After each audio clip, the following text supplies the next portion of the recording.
bem-vindos a mais uma edição do podcast Reumato Minas, o podcast da Sociedade Mineira de Reumatologia. Eu sou Rafaela Bicalho e hoje o nosso tema é Formação em Reumatologia da graduação à residência, com as nossas colegas Maria Fernanda e Débora. Maria Fernanda Guimarães é reumatologista, coordenadora do Ambulatório de Artrite Reumatoide e Osteometabolismo do Hospital das Clínicas da UFMG, e Débora Calderaro é professora de reumatologia na UFMG, coordenadora do Serviço de Reumatologia do Hospital das Clínicas da UFMG. Maria Fernanda e Débora, muito obrigada pelo aceite do convite de vocês. A gente que agradece, né, Débora? Eu acho que é sempre importante a gente conversar, voltar aqui à Sociedade Mineira, é sempre um prazer. Eu que agradeço também o convite, né? Como a Maria Fernanda falou, é um prazer colaborar com a nossa Sociedade Mineira de Reumatologia. Muito bom. Vocês duas são grandes professoras da graduação, da pós-graduação, e eu queria começar com a grande pergunta, né? Como ensinar o aluno a ser um bom médico?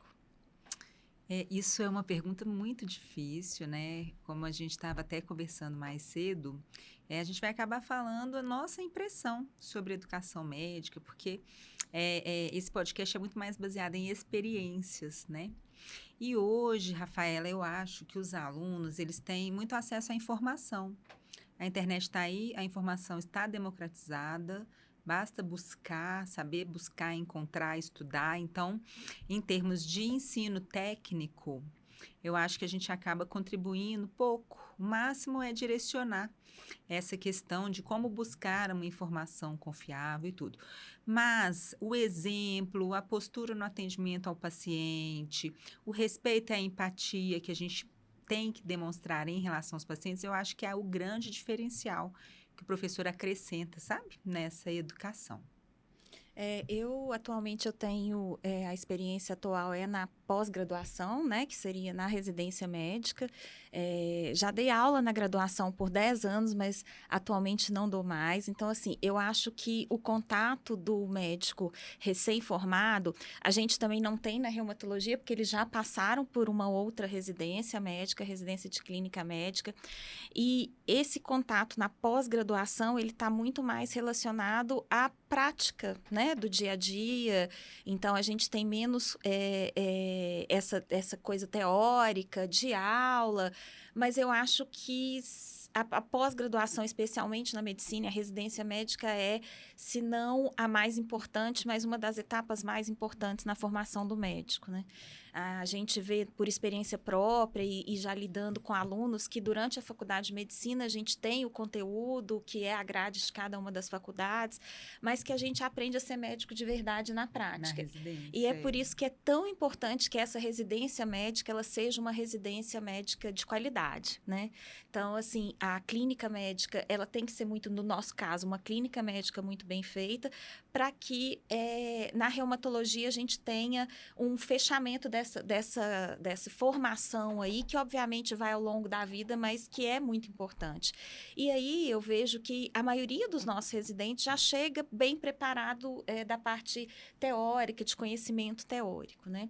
E aí eles chegam na reumatologia, a reumatologia ela é uma especialidade conhecida tanto entre os colegas e entre os alunos como talvez uma especialidade muito difícil, de doenças mais raras e que às vezes o aluno mesmo nem tem tanto contato, mas o reumatologista é um clínico, né? E ele é, na sua essência, um clínico. Então, a clínica médica, e a reumatologia, elas são duas coisas inseparáveis aí.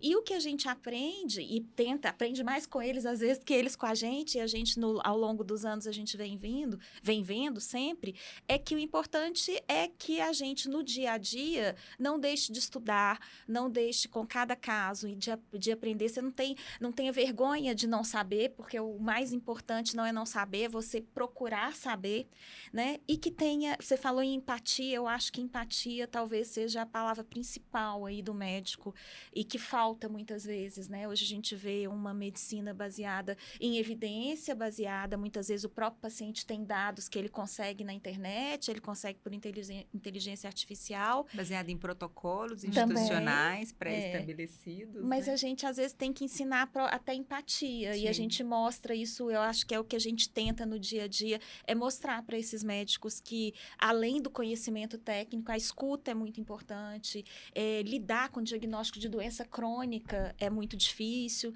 Então, eu acho que é mais por aí. A gente ensina muito mais a praticar a medicina e a alguns valores que eu acho que são muito importantes do que a teoria em si, né? E eles têm que aprender a lidar com frustração, né? É a frustração daquele paciente grave que você gasta 1, 2 horas explicando tudo e que volta na próxima consulta sem ter feito nada, né? E mais grave às vezes. E teve 2 coisas que a Maria Fernanda falou que eu acho que é importante enfatizar. O médico ele tem que ter humildade para se questionar, para saber que ele tem que estudar sempre e se questionar o tempo todo, né? Porque, nossa, nós temos vários diagnósticos, que um dia é artrite reumatoide, no outro vira vasculite, o lúpus que vira Sjögren e assim por diante. Então, na reumatologia, nossas doenças são multissistêmicas e elas têm características clínicas e laboratoriais muito semelhantes. Então, elas podem estar sobrepostas, mas elas podem uma mimetizar a outra. E também a humildade de estar sempre buscando outros diagnósticos, né? A artrite reumatoide de longa evolução, que evoluiu para uma amiloidose, ou o paciente que tem, né, o Sjögren de longa evolução e desenvolve o linfoma. Então, a gente tem que sempre estar muito atento, e a clínica médica é a base disso tudo. Né? E a outra coisa que a Maria Fernanda falou é esse contato com a residência médica e a graduação também, que nos faz sempre estar atualizados, estudando, e como a gente aprende com isso. Aprende tecnicamente, a medicina baseada em evidência, mas aprende também as relações humanas, né? Que são muito importantes também. Excelente. Vocês trouxeram aí vários aspectos, assim, bem importantes dentro da reumatologia, né? Essa questão de lidar com pacientes crônicos, a escuta, uma especialidade complexa, onde a gente tem que desenvolver essa capacidade técnica muito bem ao lado dessa empatia. Mas falando da história de vocês, assim, olhando para trás, o que vocês acham que foi mais importante na formação de vocês, que trouxeram vocês até aqui? Eu vou começar. Não, eu acho que eu pessoalmente, eu gosto muito de continuar aprendendo, assim. Eu acho que quanto mais a gente estuda, mais a gente tem dúvida. E o médico, é engraçado que a gente acaba a residência médica achando que está sabendo muito da especialidade. E os anos vão passando e aí a gente vê que, na verdade, você não sabe muito, você sabe pouco. E, às vezes, você até se especializa em algumas áreas específicas. Você tem mais medo de tomar algumas condutas que você tinha quando acabou, porque você sabe dos riscos, você sabe que às vezes complica e que muitas vezes você erra, mas eu acho que é sempre o que, assim, eu não sei até aqui, eu espero, né, continuar aí por muito tempo e sempre aprendendo, mas é a vontade de aprender. Eu me lembro, eu estava vindo aqui hoje e me lembrei do meu menino mais novo, que um dia me viu com o computador, ele era pequenininho, e ele falou assim, o que você está fazendo? Eu falei, estou estudando. Ele falou assim, você não aprende ainda não? Então desiste. Porque ele me vê estudando com frequência, e eu acho que é isso. A gente tem o que a nossa atual, que a gente é hoje, é fruto de muito estudo, muita dedicação, não só à medicina, mas ao outro também. Eu acho que, assim, nós duas temos uma característica de trabalhar no SUS, né, Débora? E eu acho que isso é muito enriquecedor, porque a gente lida com pacientes, às vezes, e a gente lida com situações de dificuldades de propedêutica, de tratamento, mas isso tudo nos ensina muito a lidar com essas adversidades e a ser melhor médico, né? Então, eu acho que é essa vontade de aprender, de procurar, de estar sempre buscando um conhecimento maior, assim. Eu acho que aquela característica investigativa da reumatologia sempre me atraiu, né? A gente não tem um diagnóstico baseado em um exame, isso é raríssimo, né? É uma outra biópsia que às vezes direciona alguns diagnósticos, mas não é a regra do dia a dia da especialidade. Então, aquilo de juntar aquele quebra-cabeça para poder formular uma hipótese diagnóstica, o raciocínio clínico mesmo, foi o que me atraiu na reumatologia. E como a Maria Fernanda falou, né, essa ânsia por estar sempre estudando, sempre atualizando, sempre aprendendo, né, e o contato com as pessoas, né, que vem de realidade, tanto no SUS quanto no privado, são realidades diferentes, né? Temos realidades do SUS de uma miséria, às vezes, absurda, uma dificuldade de entendimento, de acesso, mas temos realidades também no privado do paciente que não quer aquele tratamento, que não quer fazer aquele exame. Então, tudo isso vai gerando uma certa resiliência no médico e tudo isso eu acho que faz com que a gente cresça, sabe?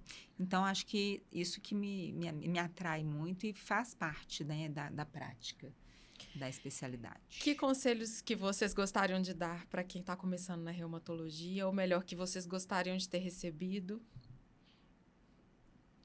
Eu acho que é essa vontade sempre de aprender. Eu acho que a humildade, novamente voltando, ela é essencial. Saber que você pode errar e a gente erra mesmo, acho que isso é muito importante. Aprender na prática. Então, por exemplo, o residente, a gente, é claro que falar depois que você já passou é sempre muito mais fácil, né? O dia que depois criticar o que já foi feito.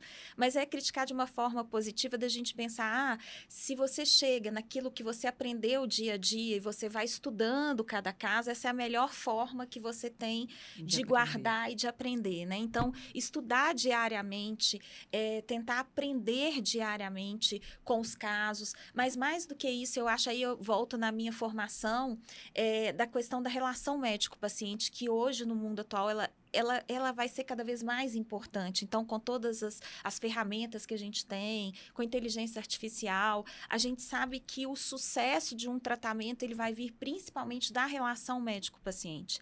E a gente vê isso no dia a dia. Então, os nossos guidelines hoje, eles têm cada vez mais participação dos pacientes. Existe todo um incentivo para a participação do paciente na decisão terapêutica, no participação mesmo aí no seu tratamento. Então, acho que a relação médico-paciente é muito importante e esse aprender diariamente com os seus pacientes também é o que vai te fazer, ao longo do tempo, aí, ser um melhor médico, né?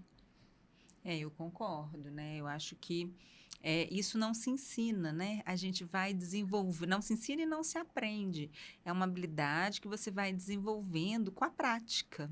A prática desde quando você está ainda na graduação, durante as residências e, na verdade, a maior prática depois que você já tem a sua formação completa, né? A boa relação médico-paciente faz toda a diferença. Então, eu acho que um conselho, além disso, né? Não tenham preguiça de estudar. O caso diferente, o caso interessante, que você ficou em dúvida, que às vezes o seu preceptor tem dúvida também, principalmente quando já na residência, né? Estuda, questiona, proponha outros diagnósticos, caso seja um caso difícil, já ainda sem solução, proponha outras condutas e tente sempre cultivar, né? Tente sempre desenvolver a habilidade do trato com o paciente para garantir uma boa relação médico-paciente. Acho que é o principal. Perfeito. Fernanda, fala da sua experiência integrando a comissão de título da Sociedade Brasileira de Reumatologia. Então, a Sociedade Brasileira, como as outras sociedades, também tem a prova, né, de título de especialista, que é regulamentada pela AMB, Associação Médico Brasileira. E o que eu vi, eu fiquei alguns anos na comissão de título e fazendo as provas de título, a parte escrita, a parte prática também.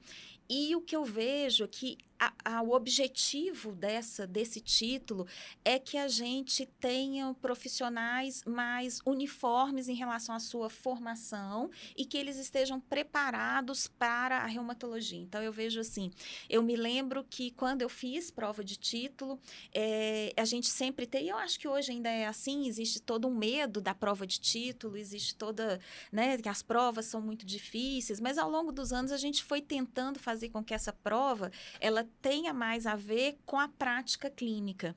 Até porque a gente sabe que, infelizmente, existem formações de especialidades no Brasil que não são reguladas, né?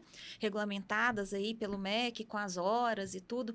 E aí, o que a gente mais percebe nessas pessoas, na maioria delas, quando elas não têm a formação adequada, é que elas não sabem a prática clínica. Então, assim, elas podem estudar, às vezes, no livro, a informação está lá, mas, às vezes, quando a gente fazia na prova de título a parte prática e pedia para examinar a mão de um paciente, aquela pessoa não sabia a técnica de exame de mãos, porque ela não tinha a prática com o paciente.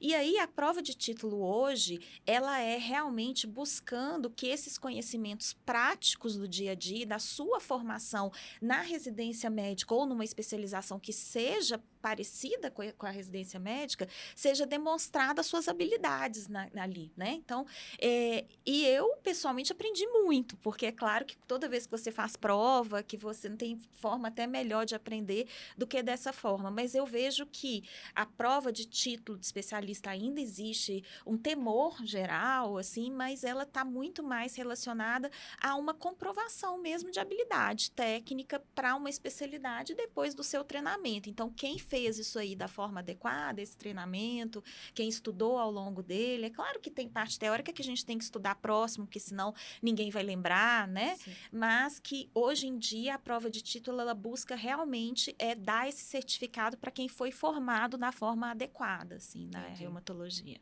Na sua opinião e da Débora, a formação do reumatologista no Brasil, ela é de qualidade? Eu acho que depende do serviço. A gente vê que esses serviços de formação que são tradicionais, né? Aqui em Minas Gerais, a gente tem a Santa Casa, a gente tem o IPSENG, o HC em Belo Horizonte, temos serviço formador em Juiz de Fora, em Uberlândia, né?